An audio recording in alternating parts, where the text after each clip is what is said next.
Ahora sí estamos transmitiendo.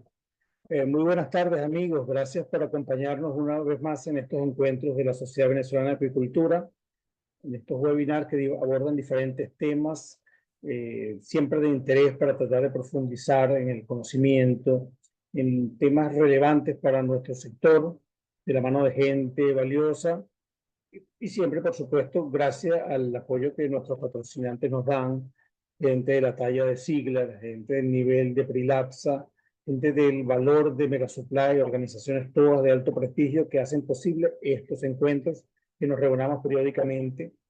Hoy tenemos una ocasión especial porque tenemos como una excelente vinculación al tema de certificaciones que hemos venido abordando recientemente. Vamos a tener al amigo Alexander García de Viz, que nos va a hablar sobre una nueva herramienta de cumplimiento social en certificación acuícola. Alexander se graduó como ingeniero con mención en procesamiento de productos agrícolas y alimenticios en dos universidades europeas, la Universidad de Göttingen en el 2014 y la Universidad Politécnica de Valencia en 2015.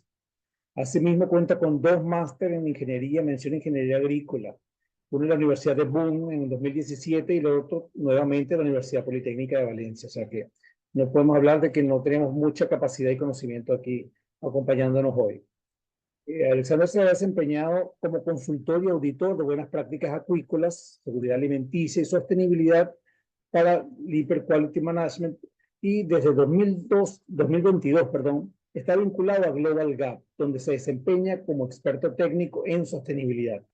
Hoy es nuestro invitado de lujo y a él le cedemos el espacio. Gracias por acompañarnos, Alexander. Muchas gracias y buenas tardes a todo el mundo que nos acompaña y a los que vean el meeting en un futuro. Bueno, en primer lugar, es un placer estar aquí y agradecerles que nos hayan invitado a la Sociedad Venezolana de Acuicultura y a sus socios para presentar nuestra herramienta de cumplimiento social. Eh, Estamos encantados de tener la oportunidad de tener esta plataforma para poder presentar nuestra herramienta y bueno, y espero bueno, que les sea del mayor interés posible. Y, y bueno, y estamos siempre abiertos, luego dejaremos un contacto para si alguien tiene alguna duda, que nos contacte. Em, Como bien se decía en la introducción, yo trabajo en el departamento técnico de Global Gap, es decir, con el desarrollo de la norma. O sea, he estado involucrado directamente con el desarrollo de la nueva versión de GRASP, que fue publicada el 26 de abril de 2022, hace ya un tiempo. Pero bueno, la transición de normas siempre lleva cierto tiempo. Ahora, a día de hoy, en 2025, podemos decir que esta nueva versión de GRASP, la cual incluye cambios fundamentales con la versión anterior, está profundamente asentada. Vamos a empezar la presentación, si les parece bien, y vamos a empezar desde un punto más superficial y luego iremos entrando poco a poco más en el contenido de lo que es la herramienta, cuál es el objetivo y, digamos, ciertos temas prácticos a la hora de implementarla. Em, El tema de las certificaciones sociales viene sobre todo digamos, por un aumento en la conciencia de la sociedad sobre los bienes que consumen. Hace 20 años, 25 años, digamos, el punto de vista de los consumidores estaba más centrado quizá en la seguridad alimentaria, quizá en la calidad de la pieza del bien de consumo en sí, es decir, que tuviera una homogeneidad, que tuviera unos requisitos de seguridad alimentaria X. Y con el tiempo, bueno, una vez se consiguió eso, que se fue el inicio fundamental de Global Gap, fue creada para asegurar la calidad y la seguridad alimentaria en productos, bienes de consumo, tanto acuícolas como agrícolas. Bueno, pues con el tiempo se fue desarrollando la preocupación de los consumidores y nosotros empezamos a desarrollar herramientas que iban más centradas a lo que eran las nuevas, eh, digamos, inquietudes de los consumidores. Y es por ello que desarrollamos la herramienta de Agras. La herramienta de Agras se creó, yo creo recordar que alrededor de 2010. Al principio fue una verificación muy básica de ciertos temas sociales. cuando hablamos de temas sociales, hablamos de derechos de los trabajadores y derechos humanos, ¿vale? Todo lo que tiene que ver, por ejemplo, con el tema de derechos de los trabajadores, salarios dignos, horarios, derecho a asociación y derechos humanos es temas como discriminación, como trabajo infantil, etcétera. Eso lo veremos más adelante. Y bueno, y en base a esa preocupación y a ese incremento digamos, la conciencia de los consumidores de consumir bienes han sido producidos de una manera responsable socialmente, fue creada la herramienta GRAS, al igual que se crearon muchas otras herramientas, ¿no? Ha sido una cosa que ha venido en la industria todo, digamos, a la vez. Más allá de eso, de esa conciencia que ha ido aumentando en los consumidores, em, en los últimos años, digamos en los últimos 7, 8 años, en diferentes países del mundo, puede ser en Estados Unidos, puede ser en Europa, puede ser en Francia, em, y en otros mercados, se han desarrollado leyes de la cadena de suministro, ¿vale? Para que los importadores, que traen, por ejemplo, en este caso, productos acuícolas, mm, sean responsables de monitorear en su cadena cómo se producen esos bienes de consumo. En este caso, GRASP es una herramienta que provee esa transparencia en la cadena de suministro. Es decir, a la hora de que el productor implementa esta herramienta, ¿vale? Le da primero una certificación de que él cumple con X, digamos, estándares, y a la vez le da información a los importadores de dónde vienen y cómo están producidos esos bienes, ¿vale? Y eso se ha hecho mucho en lo que se llama aquí ley de cadenas de suministro, ¿vale? Alemania tiene una, Francia tiene una, en Europa muchos tienen, ¿vale? Y eso no es una cosa que veamos que va a ir hacia atrás, sino que va a ir a más, ¿vale? Aquí habla de investigaciones realizadas por Oxfam, es decir, la sociedad civil, las ONGs también tienen el punto de mira puesto en cómo se producen los productos, ya no solo pensando en que sean productos baratos y que sean productos con una seguridad alimentaria mínima, sino que hayan sido producidos de manera sostenible. Em, Bueno, en la producción primaria, en este caso en la producción acuícola, los riesgos de la cadena de suministro suponen para los importadores un riesgo enorme. En el momento en el que ellos se puedan ver envueltos en un problema de que a lo mejor una empresa productora pueda tener problemas de responsabilidad social en su empresa, eso les puede a ellos afectar importantemente a su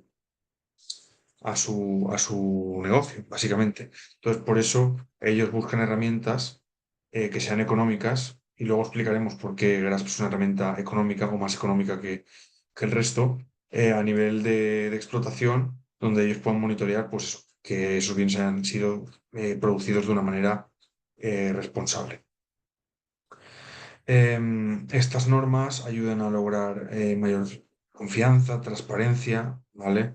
Y bueno, GRASP en este caso es una herramienta em, que es muy apreciada por los productores, porque a pesar bueno, de requerir siempre una carga, porque nada viene sin ningún esfuerzo, la carga que supone no es tanta como pueden ser otras certificaciones. ¿Por qué es eso? Porque primero, la parte social viene hecha por el mismo auditor que hace la parte de buenas prácticas, ¿vale? Que es la parte de IFA, que es nuestra norma principal, que es el Integrated Farm Assurance. Es decir, nosotros siempre implementamos una parte de buenas prácticas de producción, y luego, como adendum, se le añade la parte de GRASP, que es un add-on que nosotros le llamamos, que es la parte de responsabilidad social, al igual que se le pueden añadir otros add-ons. Hay otros que son de biodiversidad, hay otros que son, por ejemplo, también de gestión de agua en agricultura, pero en este caso lo que nos importa o donde tenemos el foco hoy es en GRASP. GRASP es una herramienta vital para acuicultura hasta un punto de que en el resto de industrias, ya sea flores o agricultura, es voluntaria. En acuicultura, GRASP, siempre que se implementa IFA, que es la gestión integrada de farmas, de explotaciones, ¿vale? La gestión integrada de fincas, perdón, tiene que ser implementado GRAS también obligatoriamente junto con la principal. La principal se va a ocupar más de todo el tema de seguridad alimentaria, sostenibilidad, bienestar animal, y GRAS se va a enfocar en el tema de los trabajadores, ¿vale?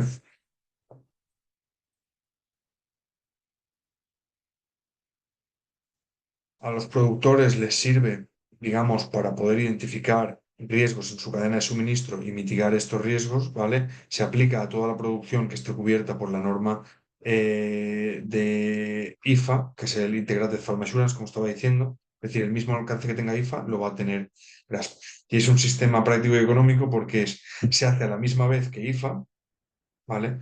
No tiene que venir otro día posterior contando los costos de viaje, etcétera, otro auditor, y está hecho por el mismo auditor, lo cual facilita mucho el entendimiento de la propia explotación, ¿vale? Por parte de dicho auditor y facilita mucho lo que es el flujo de la auditoría y reduce la carga para el productor y para la empresa, básicamente. Y bueno, esto es una introducción principal que tenemos de GRASP, ¿vale? Eh, Está basada en guías que están aceptadas internacionalmente, como pueden ser los principios rectores de las empresas y los derechos humanos de la ONU o la Organización Internacional del Trabajo. Y luego para cada país tenemos guías de interpretación nacional. ¿Vale? Estas guías de interpretación nacional son muy importantes para nosotros porque ayudan a entender la norma desde un prisma, desde una visión local del país donde se está implementando. Es decir, nosotros podemos decir, señores, ustedes han de respetar el salario mínimo o señores, ustedes han de respetar el número de horas máximo que se puede trabajar por mes, pero eso va a variar en función del país. ¿Vale? Entonces, estas guías de interpretación nacional, que normalmente están desarrolladas por los expertos en ese país, ¿vale? Expertos técnicos, pueden ser de organismos de certificación, pueden ser de empresas productoras, etcétera. Ellos van a desarrollar estas guías que lo único que hacen es ayudar a interpretar la norma con unas gafas, unas lentes de la legislación local, ¿vale? Para poder cumplir con ambos.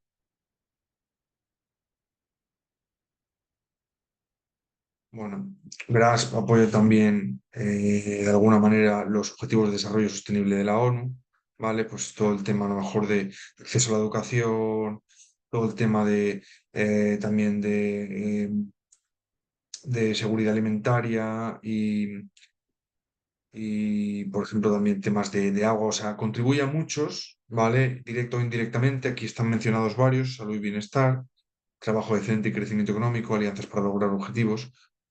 Y bueno, y a día de hoy la tenemos implementada en más de 100.000 productores en todo el mundo, ¿vale? 100.000 productores, si bien es cierto que estamos incluyendo todas las industrias.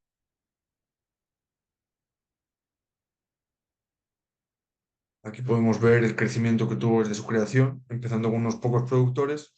Creo que empezamos a pilotarlo en España. España es como nuestro banco de pruebas normalmente y ha ido creciendo hasta 103.000. Si bien es cierto, esto, como venía diciendo, es de todas las industrias.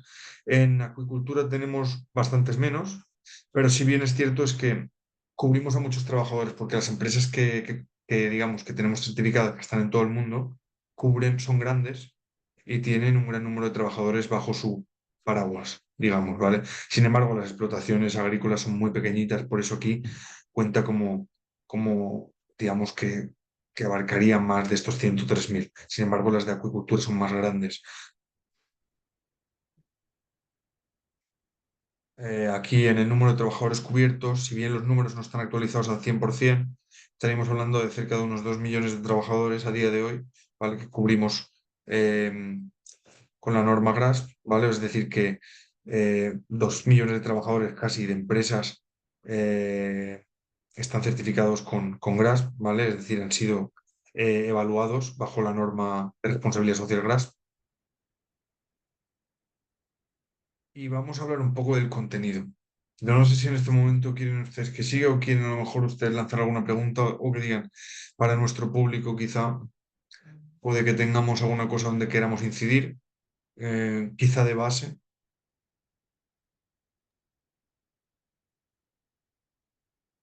¿Oyeron a mí, al amigo Alexander? ¿Quieren hacer algún comentario, algún planteamiento hasta el momento? Por aquí nos comenta Claudia que el cumplimiento social es de los parámetros más complejos al momento de recibir las auditorías y donde generalmente se encuentran no conformidades. Efectivamente, efectivamente, es complejo, pero todo viene también por de dónde venimos. Es decir, la responsabilidad social es algo que es relativamente nuevo si lo vemos en el mundo total de la certificación.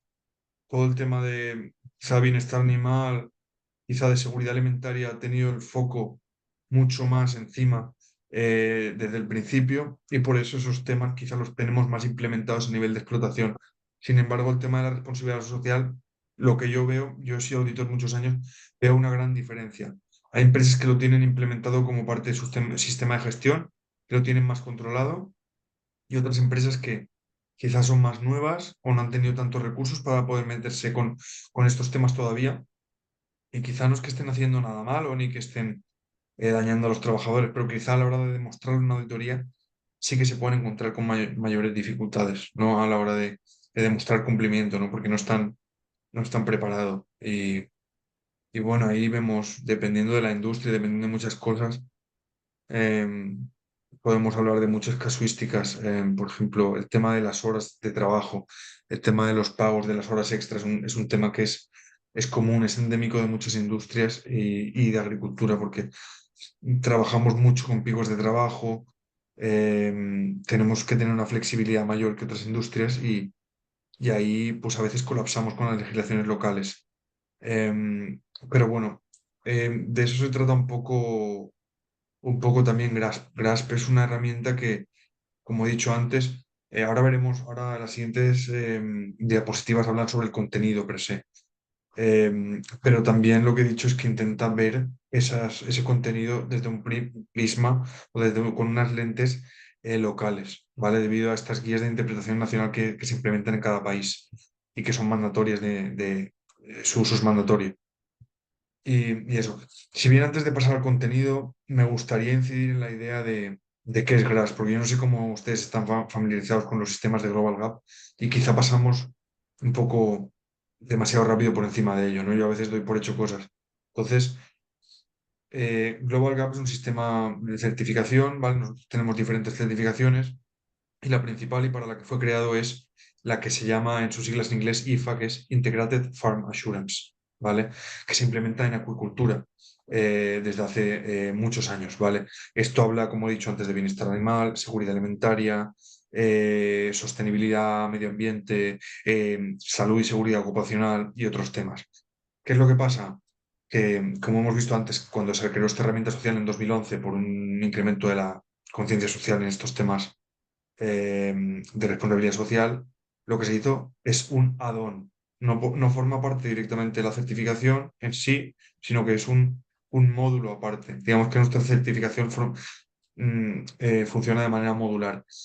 Si bien es cierto, como he mencionado antes, es modular, pero en acuicultura es obligatorio. Da igual si estás en Venezuela, si estás en Irlanda, si estás en Chile, si estás en Sudáfrica, allá donde simplemente la norma principal, que es el Integrated Farm Assurance, en acuicultura se va a tener que implementar, y esto es desde el 2013 así, creo, eh, GRASP obligatoriamente. O sea, ellos no pueden elegir, no, dejo la parte de cumplimiento social fuera, sino que está metida dentro. Entonces, de alguna manera lo podemos ver como un todo, ¿no? Parte de buenas prácticas y la parte social. Pero sí que es cierto que para que ustedes lo entiendan y se entiendan un poco más cómo Global Gap funciona, es una herramienta principal a la que se le van sumando diferentes módulos. Por ejemplo, como el de Compound Feed, el de piensos, ¿vale? Es un módulo adicional que dependiendo si quieren tener cadena de custodia, también sería obligatorio, pero es una cosa adicional. Por cierto, Alexander, con relación a lo que comentas, Claudia hizo una pregunta aquí en el chat. Pone, si la legislación nacional tiene un nivel de exigencia inferior al del estándar, ¿cuál se considera al momento de realizar la evaluación?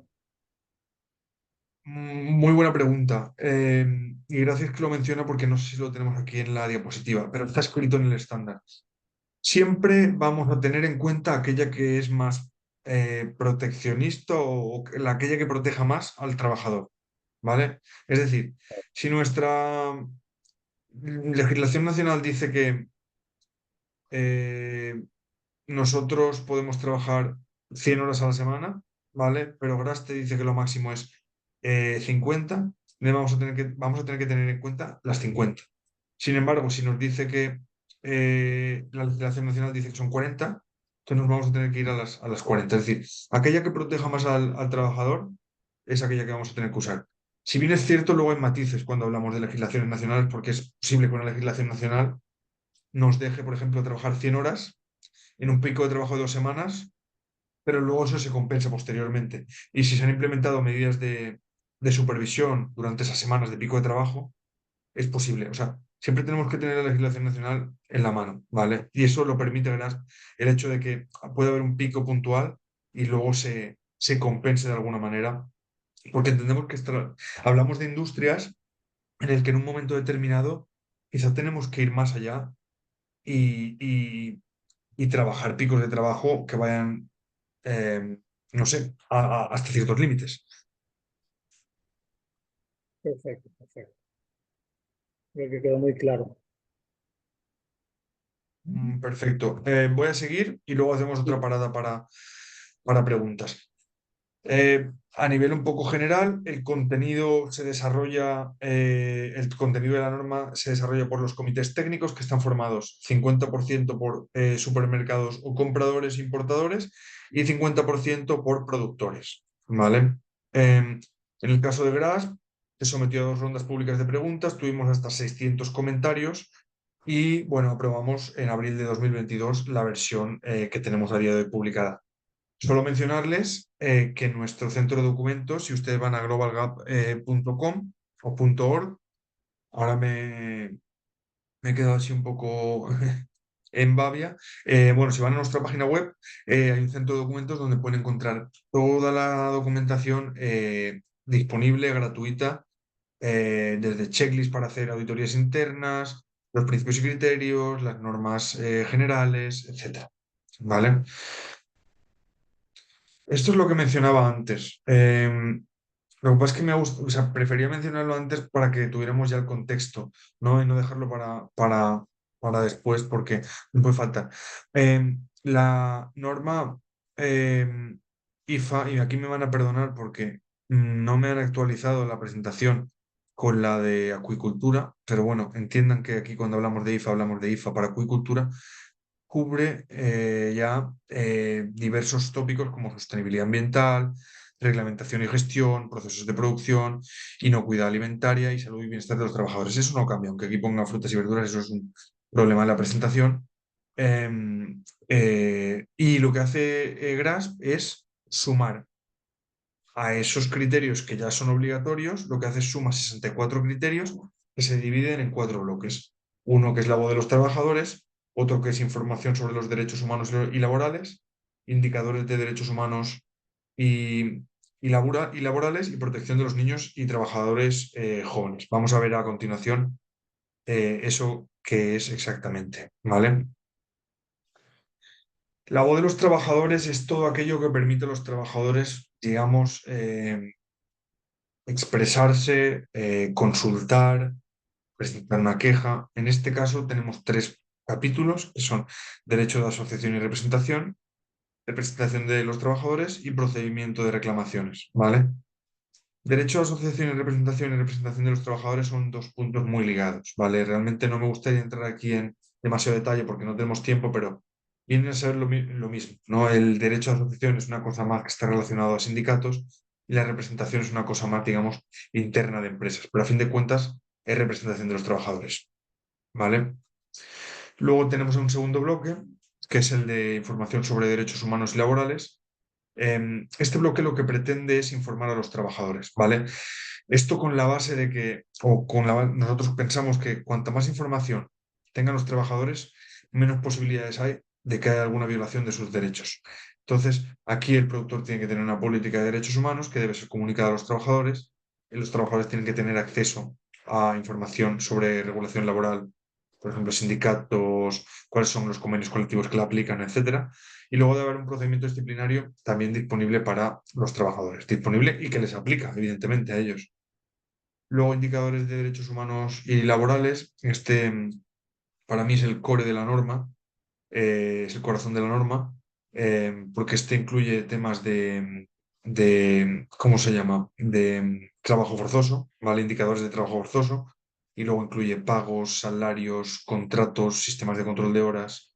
Aquí es donde el auditor va a emplear mayor tiempo, ¿no? O sea, va a empezar a pedir las nóminas de los trabajadores, los contratos, los registros de horas, etcétera, y va a entrevistar a los trabajadores bueno, y demás.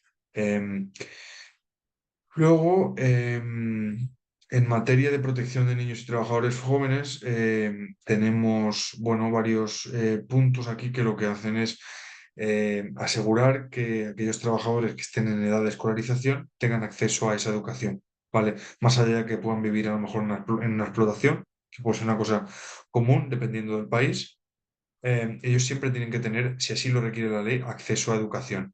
La responsabilidad es del productor si ellos viven en esa explotación.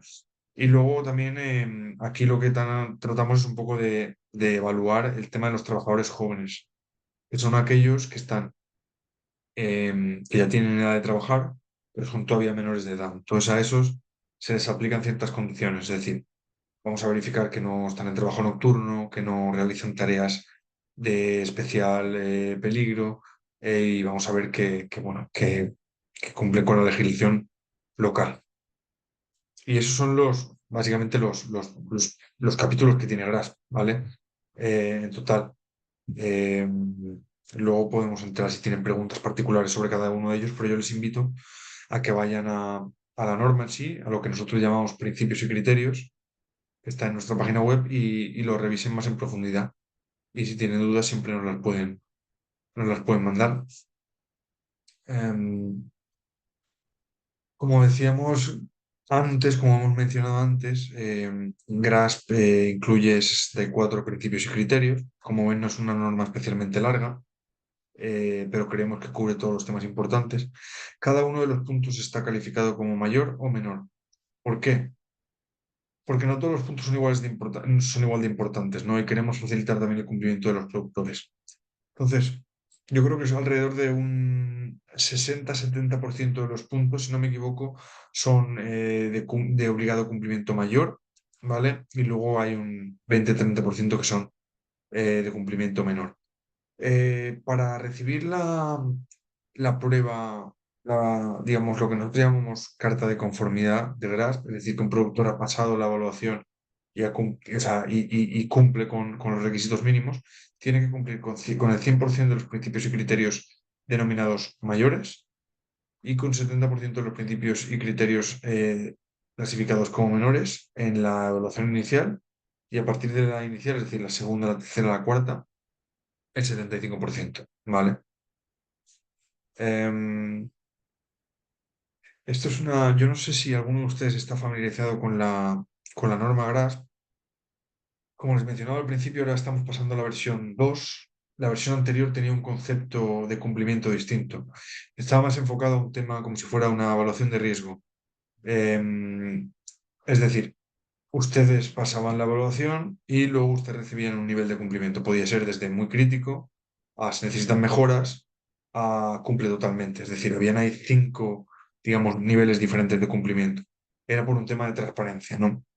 Vimos que el mercado requería algo más fuerte y por eso pasamos a un sistema como el que están viendo aquí, que es un sistema más tipo binario, tipo de certificación. Es decir, ustedes cumplen ciertos requisitos o no los cumplen.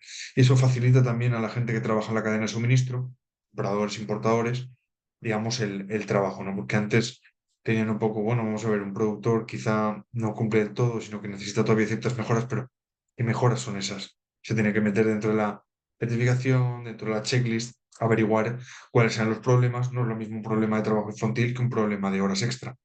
Entonces, por eso pasamos a este nuevo sistema en el que todo lo que es crítico es una obligación mayor y debe ser cumplido.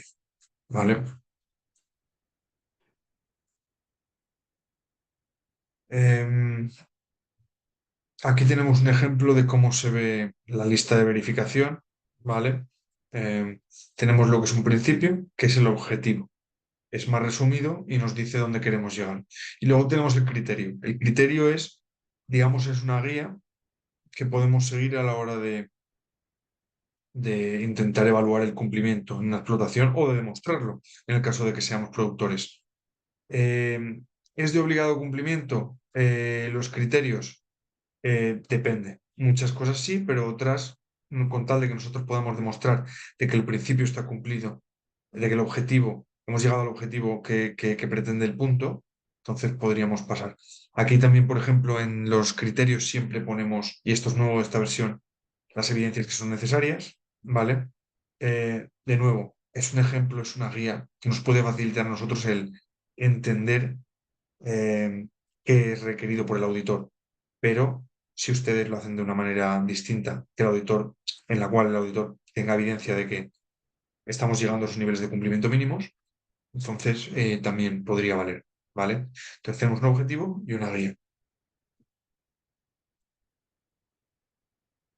Yo no sé, repito, cómo de familiarizados estaban ustedes con la versión anterior, por lo tanto pasaré por aquí rápido, pero no ha habido cambios sustanciales, como pueden ver con la versión anterior y la que estamos aplicando ahora mismo.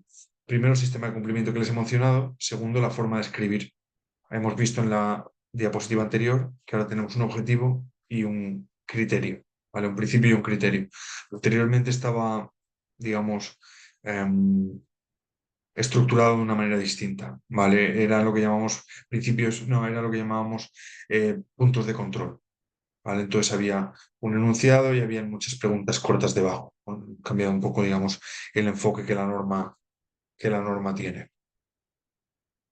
Aquí hay algunas novedades que tenemos en esta norma. Ahora tenemos un capítulo entero de derecho a asociación, que no lo teníamos. Nosotros teníamos lo que llamábamos representación, ¿vale? Pero lo cual a nosotros nos parecía que era un hueco muy importante porque el derecho a asociación en materia social, de cumplimiento social, es uno de los principales problemas que tenemos en diferentes industrias y en diferentes países.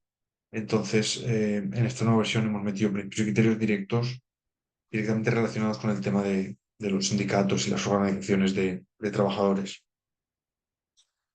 Luego, el tema de la representación de los trabajadores, hemos ampliado las formas de representación, digamos, para flexibilizar, porque no queremos imponer a nadie cómo tienen que organizar los trabajadores en su explotación, sino más bien que ellos tengan el derecho de hacerlo, ¿vale? Luego, tema de procedimiento de reclamaciones, hemos ampliado un poco las reglas sobre accesibilidad y confidencialidad, ¿vale? Aquí lo que buscamos es que sea una cosa útil, ¿vale? Que ellos puedan de verdad tener un mecanismo por el cual ellos pueden levantar su voz de manera anónima o no, eso es su decisión. Pero bajo nuestro punto de vista, por ejemplo, obligar a que haya un buzón no tiene sentido porque al final no lo usan, porque es un tema complejo. A ver, si lo pueden, si se puede implementar y este funciona en la empresa, estupendo. Pero en muchas otras ocasiones no. Entonces, no queríamos, digamos, obligar a nadie a que tuviese un buzón. Si realmente a lo mejor ellos pueden tener un sistema que funcione mucho mejor que eso, a lo mejor puede ser un sistema informático, puede ser un sistema a lo mejor de hablar directamente con la representación de los trabajadores, etcétera. Luego también, por ejemplo, hemos cambiado antes teníamos una declaración del productor sobre responsabilidad social, ahora tenemos una política, el productor tiene que desarrollar una política de derechos humanos en la cual incluimos muchos temas de trabajo forzoso, discriminación, soborno, castigo físico, corrupción, etcétera. Está todo definido en la norma. Luego hemos ampliado los puntos del capítulo de acceso a la información sobre regulación laboral, porque, por lo que mencionaba antes, porque creemos que cuanta más información puedan tener los trabajadores, menos posibilidades hay de que sus derechos digamos, de que los derechos humanos puedan estar digamos, en entredicho. Luego el tema de los procedimientos disciplinarios es un capítulo nuevo. El hecho de haberlo introducido es para evitar que las empresas tengan sistemas de sanciones que sean abusivos.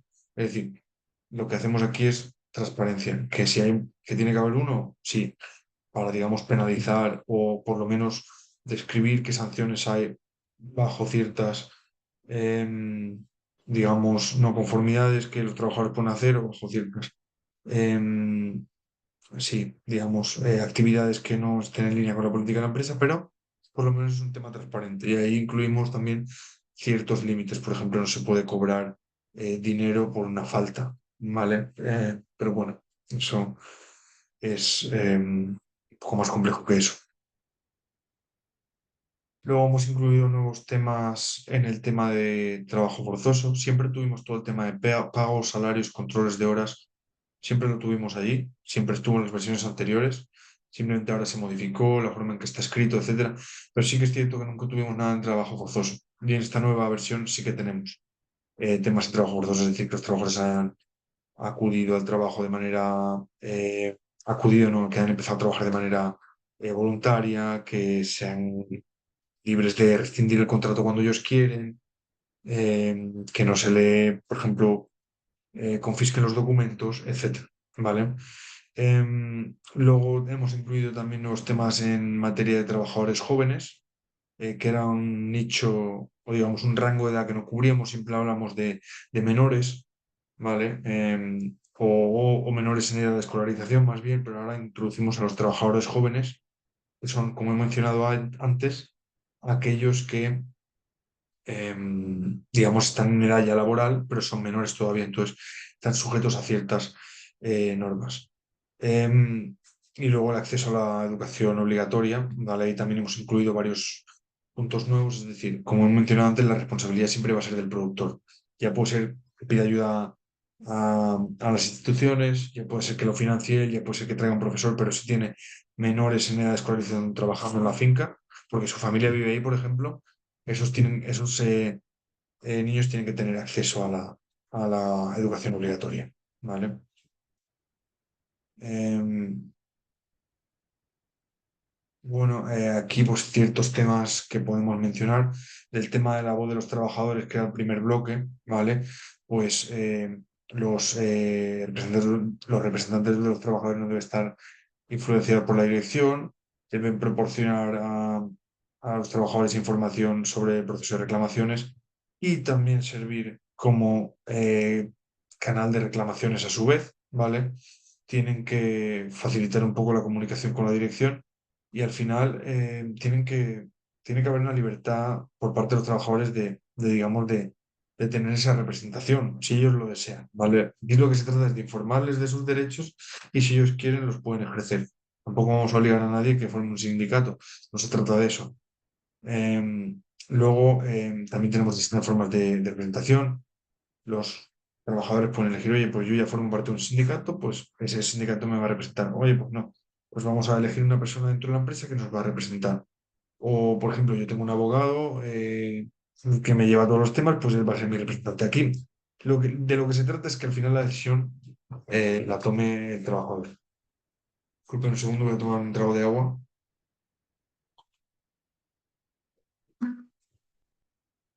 No sé si quieren hacer alguna pregunta hasta ahora. Sí, Alexander, por aquí Claudio nuevamente, está candente con las preguntas. Claro. Aquí plantea, ¿qué pasa cuando un productor en evaluaciones de seguimiento reincide en no conformidades en los mismos requisitos? Realmente no hay penalización por ser reincidente en un requisito. Es decir, imaginémonos que un productor tiene una no conformidad por en materia de horas extra, ¿vale? Lo que el productor hace, y no sé si eso vendrá luego en las diapositivas, ya no me acuerdo porque hay muchas, nuestro sistema funciona de la siguiente manera. Una vez nosotros pasamos la evaluación, se tienen 28 días para presentar acciones correctivas a esas no conformidades, ¿de acuerdo? Eh, si una vez pasados los 28 días se han presentado las evidencias de que se han tomado medidas correctivas, entonces, bueno, se da por bueno y se da la carta de conformidad. Ahora bien, imaginémonos que ese productor que tuvo un problema con horas extra y lo arregló en la siguiente evaluación, vuelve a tener la misma no conformidad, no pasaría nada realmente. Si lo vuelve a corregir, se le volvería a dar. Si bien es cierto que Si se repite constantemente, eso podría entrar ya dentro de nuestros sistemas de integridad y a lo mejor recibir alguna auditoría de integridad directamente de Global Gap.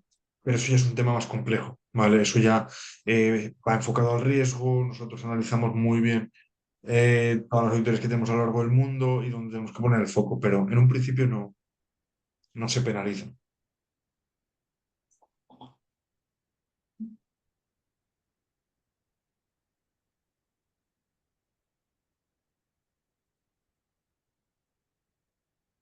¿Tenemos alguna otra duda? No, no, no, no hay más preguntas por ahora. Bueno, de acuerdo.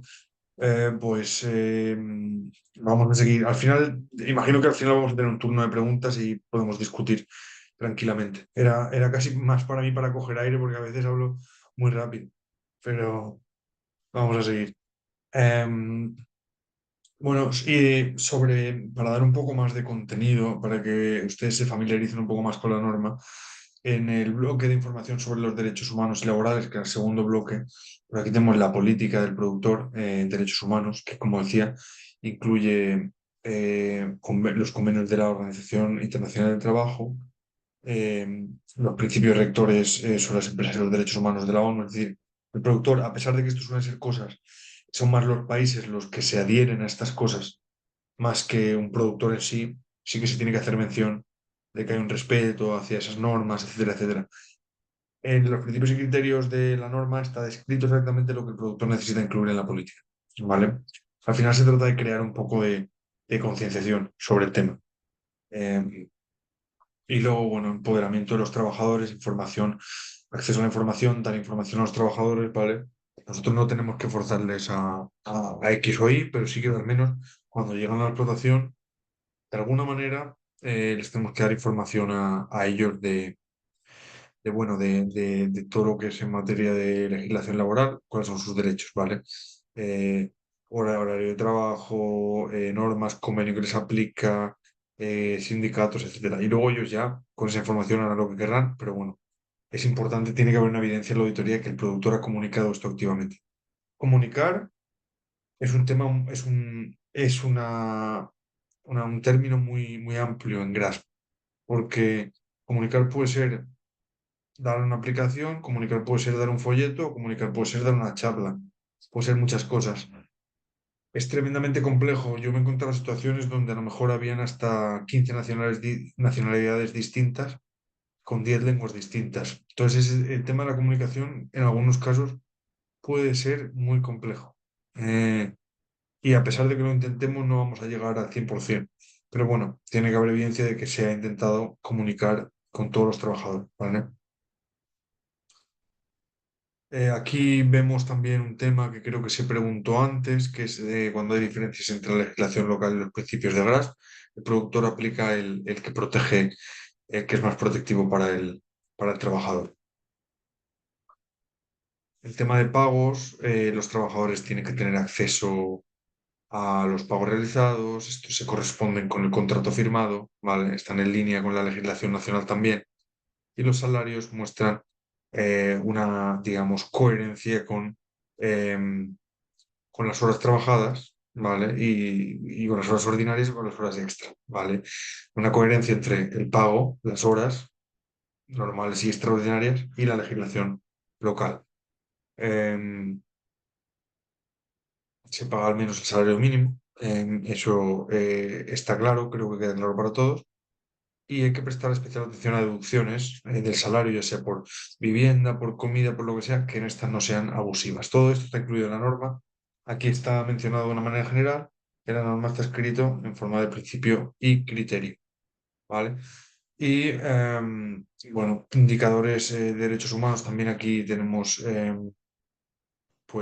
medidas de protección para los trabajadores para evitar que no haya un abandono de trabajador, que no trabajen horas extra, que no se les paguen. Eh, es decir, por ejemplo, ellos tienen un máximo de 60 horas a la semana que no deberían superar ni siquiera con horas extra, ¿vale? Es decir, si la legislación permitiera que en un caso puntual de pico de trabajo se superen las 60 y eso se compense con menos horas en las siguientes semanas, o veamos que es un pico. El problema aquí vendría cuando eso se perpetúa en el tiempo durante meses y no es más un pico de trabajo, sino que se convierte en la normalidad. Ahí tendremos un problema. Pero si la legislación, ahí tenemos que irnos a la de cada país, permite que vayamos más allá de 60, si hay unos mecanismos X para monitorear que los trabajadores eh, cumplen ciertas condiciones de seguridad y salud, se podría hacer, ¿vale? Y luego el tema de trabajo infantil, por supuesto, muy importante. Depende de la industria, depende del país, va a ser más importante o menos importante, ¿vale? En ciertas ocasiones. Pero bueno, siempre tiene que verificarse. Tenemos que mirar a los trabajadores jóvenes, especial atención, porque eh, pueden trabajar, pero ¿qué condiciones tienen? Los menores, por supuesto, solo pueden trabajar en exploraciones familiares, es decir, y siempre y cuando no interfiera con su desarrollo y con su educación, ¿vale? Tiene que ser más allá de las horas de escolarización, tiene que ser, por supuesto, menos horas y trabajos adecuados a su edad. Y, y básicamente eso, un monitoreo de lo que es los menores en las fincas. Em, ¿Qué métodos de inspección? Ya terminamos con el contenido, espero, les lancé demasiados conceptos, espero que hayamos podido hacernos una idea de lo que la norma cubre, ¿vale? Acordémonos cuatro pilares, ¿vale? Debo de los trabajadores, información a los trabajadores, derechos de los trabajadores, que era el core, que era lo que cubría más o menos todo el tema de salario, contratos, trabajo forzoso, etcétera, y al final el tema de los menores, ¿vale? Y la escolarización. Eso era para resumir. ¿Qué metodología se utiliza en las auditorías por parte de los auditores? Pues primero se verifican registros. Se inspeccionan los sitios de producción, evidentemente. No se hace remoto. Vamos a los sitios de producción. Se hacen preguntas al director de la empresa, ¿vale? Y se hacen preguntas a los representantes de los trabajadores y a los trabajadores. Es decir, registros, inspección del sitio, inspección visual y luego vamos a hacer entrevistas con directivos, representantes y trabajadores.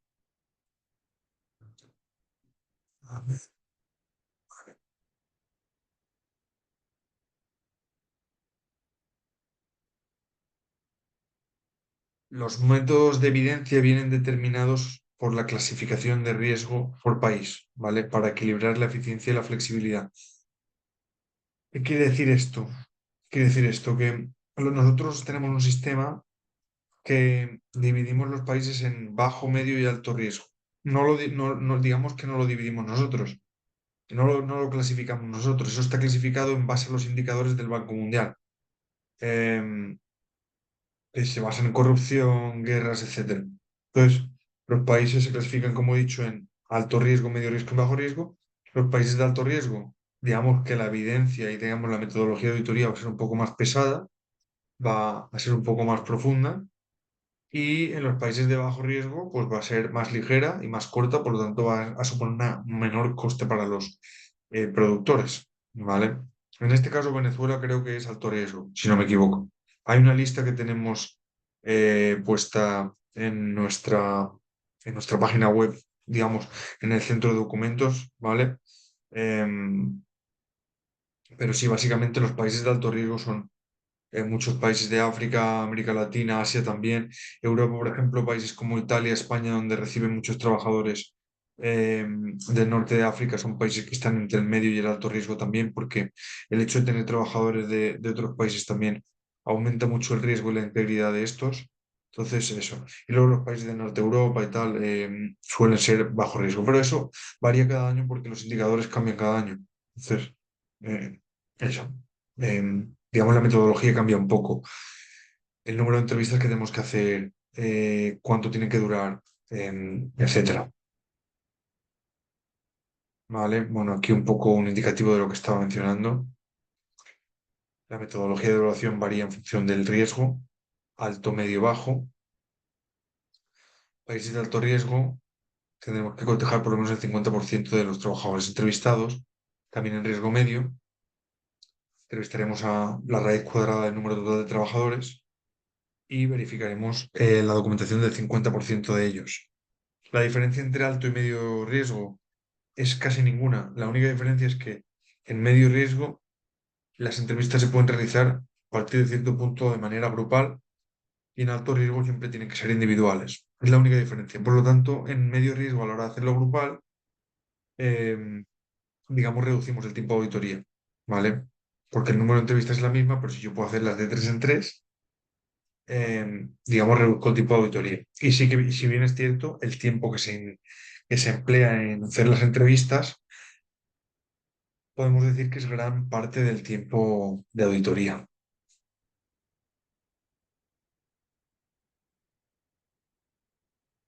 Las guías de interpretación nacionales, que creo que hemos hablado ya de ellas, lo que hacen es una armonización de las prácticas sociales, digamos, en los países. Como decía, es bastante sencillo. Nos ayudan a entender la norma, ¿vale? Porque yo puedo ser un auditor y digo, vale, yo voy a auditar.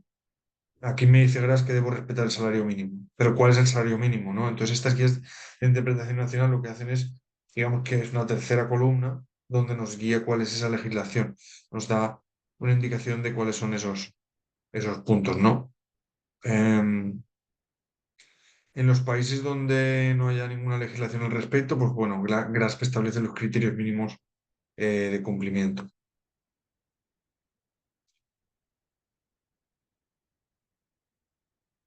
Mm, bueno, sí, aquí simplemente mencionar que las guías de interpretación nacionales se desarrollan por expertos del país, pero pasan por una verificación por parte de Global Gap y luego se someten a consulta pública para que cualquiera pueda verlas y pueda mencionar, ¿vale? Evidentemente, nosotros en Global no somos expertos en la legislación de todos los países, por eso ahí necesitamos mucho apoyo digamos que agradecemos mucho el apoyo de los diferentes países en esta materia. De hecho, si no me equivoco, en Venezuela creo que estaban desarrollando una ya. Si no está terminada ya, no lo tengo ahora mismo claro, pero sí. Eh, ¿Quién puede implementar el addon? Ahora entramos ya un poco en una parte, volvemos a la parte más general. Terminamos con el contenido y estamos volviendo a partes más operacionales. ¿Quién puede implementar el addon de GRAS? Pues pueden implementarlo productores que hayan hecho IFA. Acuérdense, el Integrated Farm Assurance, ¿vale? O un esquema que esté homologado, ¿vale? Porque nosotros tenemos homologación con otros esquemas, entonces aquellos que estén homologados también pueden implementar GRAS. Todas las opciones de IFA son aptas, es decir, nosotros en Global Gap tenemos opciones uno, que son productores individuales, pueden tener un sitio, muchos sitios de producción, y luego podemos tener grupos, que es más, digamos, un tema más cooperativo. Tienen una central que organiza todo, pero luego hay muchos productores pequeños. Está aplicado, o sea, está, digamos, eh, Grasp está adaptado a todos ellos, ¿vale? De hecho, en el caso de grupos, hay un requisito extra que es para ver que se ha implementado el add-on por igual en todos los productores, ¿vale? Que no solamente en algunos. ¿Con qué versiones se puede combinar Grasp? Pues con la versión 6. A día de hoy ya tenemos, yo no sé si ustedes requieren de certificación GFS, pero a día de hoy, básicamente nosotros ya tenemos el reconocimiento oficial de GFS para la versión 6. Entonces, podemos decir que GRAS versión 2 se combina con IFA GFS versión 6, ¿vale? No sé si ahora mismo le estoy hablando en unos términos que ustedes no manejan, pero por si acaso lo dejo ahí. Y si tienen alguna pregunta, luego me la pueden dejar siempre por escrito. Y ahora entramos en un tema más comercial. Yo les voy a ser sincero, yo soy más técnico que comercial, pero aquí lo tenemos. El Grasp es una herramienta que al final, si no se tiene nada en la explotación, ayuda a mejorar un poco la gestión de los riesgos sociales. Es decir, es como todo, al final, si yo hago una evaluación de ciertos puntos en mi explotación, voy a poder identificar si yo tengo eh, una parte de que quizá tenga yo una mayor debilidad, ¿no? Puede ser, pues a lo mejor el tema de los contratos, que a lo mejor hoy me doy cuenta, hoy pues no los tengo firmados, si la norma me lo pide, ¿vale? Pues y otras cosas. Luego reduce los gastos con una evaluación amplia y económica, es decir, la GRAS provee prueba suficiente de cumplimiento social, es decir, está aceptada en todos los mercados del mundo, ¿vale? Tiene reconocimiento en todos los mercados del mundo. Entonces, y tiene el beneficio de que se evalúa junto con la parte de buenas prácticas acuícolas. Entonces, la hace el mismo auditor, la hace el mismo día de auditoría. Nosotros sabemos que los costes de auditoría son altos. Si yo tengo que hacer un día una y tiene que venir otro día otro auditor distinto, que tenga otras capacidades, que tenga que volver a alquilar un hotel, que no sé qué, no sé cuántos, eso va a subir mucho los costes de explotación, ¿vale? Se adapta a diferentes tipos de explotaciones, grandes, pequeñas, como he dicho antes, cooperativas, opciones uno. Em, y bueno, a fin de cuentas, es una herramienta que está bastante adaptada a lo que es la realidad del sector y reduce un poco la carga, lo que nosotros llamamos la fatiga, eh, que crean un poco a veces las auditorías. Para la cadena de suministro, bueno, lo hemos mencionado ya a lo largo de toda la presentación. Ayuda a manejar todo el tema de los riesgos sociales, a monitorear, mejora la transparencia, ¿vale? Tiene acceso a información, se aplica globalmente, es decir, no tienen que tomar una herramienta para aquí y otra herramienta para allá, sino que la pueden usar para todo. Y alivia la carga de auditoría, es decir, le están pidiendo a sus productores que implementen algo que no es tan, digamos, pesado como pueden ser otros sistemas. Em, Esto lo voy a pasar porque esto no es correcto, ¿vale? Los costos de auditoría. Si quieren, luego puedo buscar la información si de verdad tienen interés, ¿vale? Y les puedo pasar los costos, pero es que hubo un cierto momento donde nosotros especulamos con tener los costos basados en el número de trabajadores, pero luego volvimos atrás y el costo está basado, digamos, es un costo fijo, ¿vale? Em, no sé si rondan a lo mejor por los 200, 250 euros por entidad que se certifica. No lo tengo claro. Eso es, digamos, la fee de Global Gap. La parte luego, claro, evidentemente los costos de auditoría son otros. Para certificarse Global Gap, ¿qué se necesita? Pues descargar los documentos, hacer una evaluación interna, ponerse en contacto con un organismo de certificación, esté aprobado para GRASP, hacer la auditoría y luego ustedes pasan con la carta de conformidad, tener visibilidad en los sistemas informáticos. Es decir, ustedes reciben el número GGN, el Global Gap Number, tiene 13 dígitos y va impreso en sus productos. ¿Qué pasa? Que cuando ya sea el cliente principal, es decir, el retailer, o ya sea el cliente final, vean el GGN, pueden meter los sistemas informáticos y dicen, bueno, esto es del productor X o es del productor Y que está localizado aquí o allá. ¿Vale? Entonces a ustedes les da visibilidad. Y para aquellos que tienen, digamos que son participantes de mercado, participantes de mercado significa que son miembros de Global Gap, tendrían acceso a más información. ¿Vale? Es decir, irían al GGN y verían, ok, este productor cumple, tiene una carta de conformidad y luego tienen acceso a la checklist y pueden ver los diferentes puntos de la checklist. ¿Vale?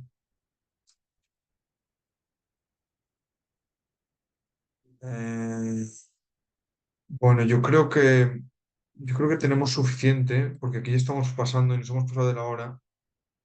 Aquí ya pasamos a un tema más de Global Gap más general, pero yo creo que durante la auditoría de hoy hemos ido explicando bien cómo está, digamos, estructurado GRAS dentro de los sistemas de Global Gap. Es decir, que es un módulo que en acuicultura es obligatorio, o sea que no podemos hablar de módulo voluntario nunca más, pero cómo está, digamos, ubicado en el sistema.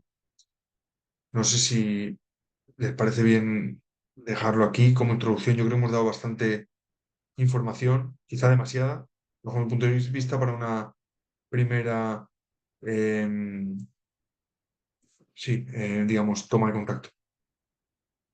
Excelente, Alexander. Realmente has tocado varios temas que han generado inquietudes, que han despertado interés y es valioso todo lo que nos has comentado. Aquí tenemos una nueva intervención de Claudia.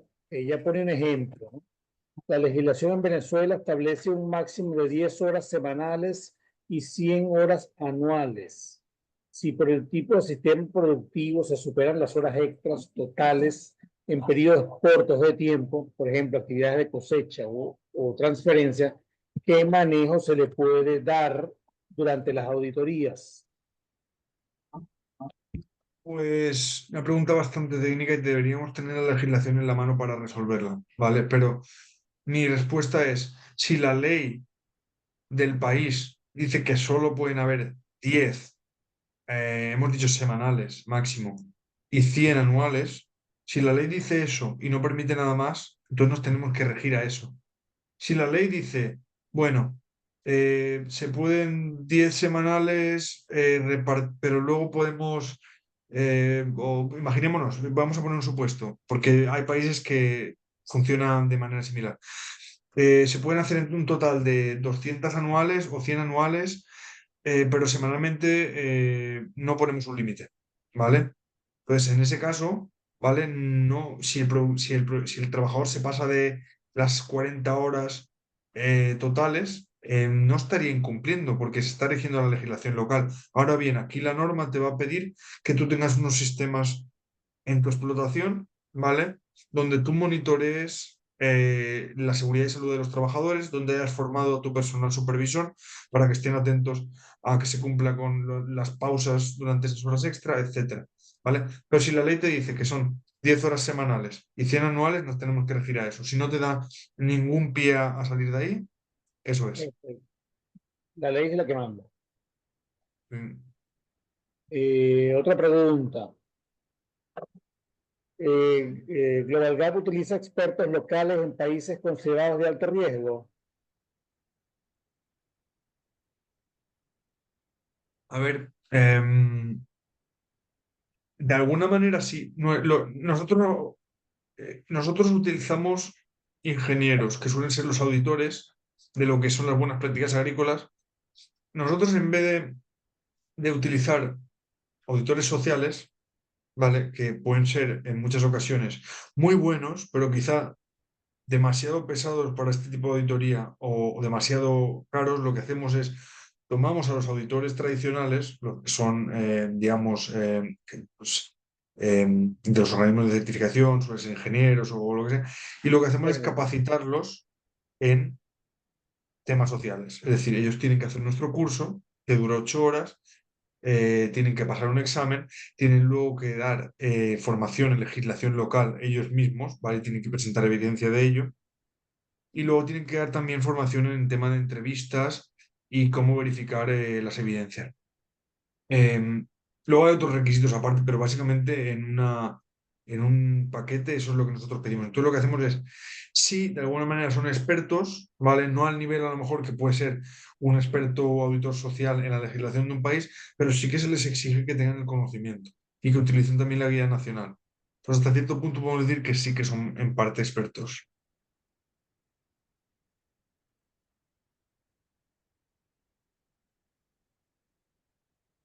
Vamos a ver si hay otro planteamiento por ahí de los amigos de nuestra audiencia.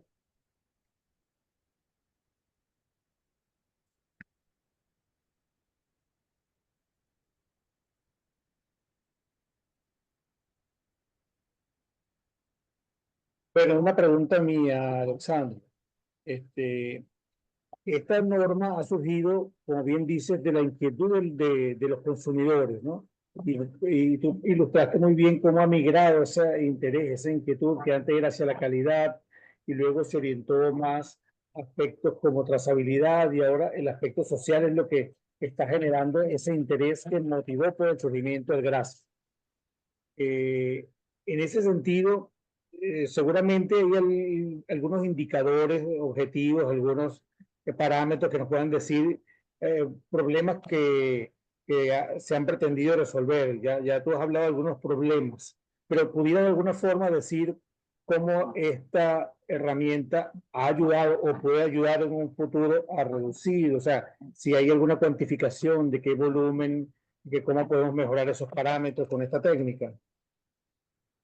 Pues le voy a ser completamente sincero. La verdad que a mí me gustaría tener muchos más datos para poder medir el impacto de lo que tenemos, pero sí que hemos hecho un par de estudios eh, y nos han enseñado cómo empresas que empezaron sin GRASP y desarrollaron GRASP y cómo evolucionaron durante los años, tienen mucha menor rotación de trabajadores, es decir, tienen mejor mantenimiento de trabajadores, tienen trabajadores más contentos en el sentido de que se cumple con la legislación de las horas, se cumple con todo el tema de los contratos. Es decir, sí que hay una evidencia de que las empresas que han implementado GRASP han mejorado internamente en todo el tema de cumplimiento de horas, contratos, etcétera.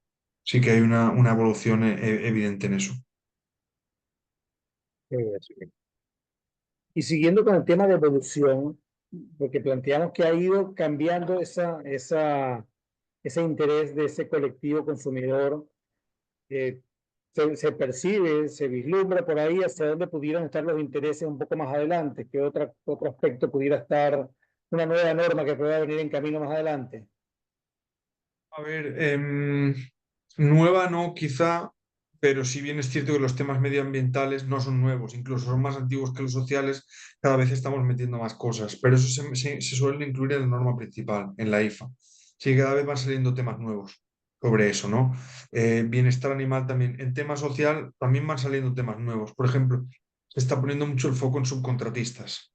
Eh, yo no sé a día de hoy en la industria acuícola en Venezuela si se usa muchos subcontratistas para mano de obra, pero suele ser un punto crítico, eh, donde se suelen detectar muchas no conformidades y que hasta ahora no estábamos verificando correctamente y ahora en la nueva versión y en las futuras se va a poner mucho más hincapié. Bueno saberlo. Por aquí el amigo Francisco Peroso nos señala eh, las regulaciones, lo que planteamos de horas ahorita eran las horas de trabajo normales, no las extraordinarias. Y nos hace una aclaratoria de cuánto es lo que establece la ley: 8 horas diarias máximo y 40 semanales máximo. Y bueno, ya nos explicó el amigo Alexander que siempre el planteamiento es lo que diga el, el ente rector, pues lo que diga la ley de cuánto debe ser el límite. El amigo Peroso contempla también en labores de cosecha, temporada alta, puede haber flexibilidad, pero con pago de horas extras si se excede el límite para los derechos del trabajador agrícola o acuicultura. Sí, sí, también le respondió que puede haber flexibilidad en ese sentido, pero siempre tomando en cuenta lo que establece la ley como máximo. Bueno, amigos, no sé si alguno quiere hacer un comentario adicional aprovechando este invitado de excepción que tenemos.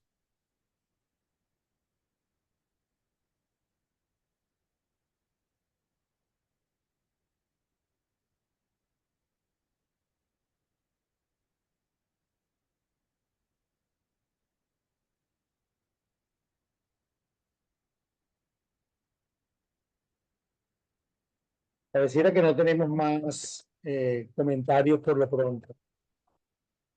Eh, bueno, yo en ese caso voy a agradecer nuevamente a todos por su presencia, el amigo Francisco Peroso, el profesor José Alió, Claudia Guerra, el amigo Johnny Torres. También estuvo otras personas más, pero han entrado y salido, el profesor Abraham Mora, la amiga Verena Fuentes, José Ramírez, Manuel Isquiax.